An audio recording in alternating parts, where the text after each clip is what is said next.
কি করো? পড়তেছি। তুমি আশ্চর্য একটা মানুষ তো, হ্যাঁ? প্রেমিকার সাথে বিয়ে ঠিক হয়েছে, এই এক্সাইটমেন্ট কাটাতেই তো 2-3 দিন টাইম লেগে যায়। আর তুমি এনগেজমেন্টের রিং পরিয়ে বাসায় গিয়ে পড়তে বসে গেছো। শোনো, প্রেমিকার অনামিকাতে আংটি পরে তো আমি বিয়ে পাস করলাম। বিসিএস পাস করতে হবে না? জি না, এখন পড়াশোনা করা যাবে না। এখন তুমি আমার সাথে কথা বলবা। কথা আছে না, বিয়ের পরে পড়াশোনা লাটে ওঠে, আমারটা নেপচুনে উঠে যাবে। আমি কি অনেক ডিস্টার্ব করছি? তুমি খুব বেশির থেকে একটু কম। শোনো, আগে গার্লফ্রেন্ড হিসেবে ডিস্টার্ব করতাম, আর এখন বাগদত্তা। এখন ডিস্টার্বের প্যারামিটারটা 2 বাড়বে। এটা ঠিক।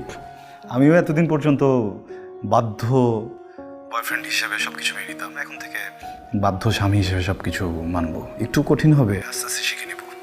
ইস, তুমি এত লক্ষ্মী কেন বলো তো? তোমাকে কে বলছে আমি লক্ষ্মী ছেলে? কেউ বলবে কেন, আমি নিজেই বুঝতে পারি। বলি আমি মোটেও লক্ষ্মী ছেলে না। বারে, মানুষকে লক্ষ্মী বললে মানুষ খুশি হয়ে যায়, আর তুমি তো দেখছি উল্টো। না প্লিজ, আমার এইসব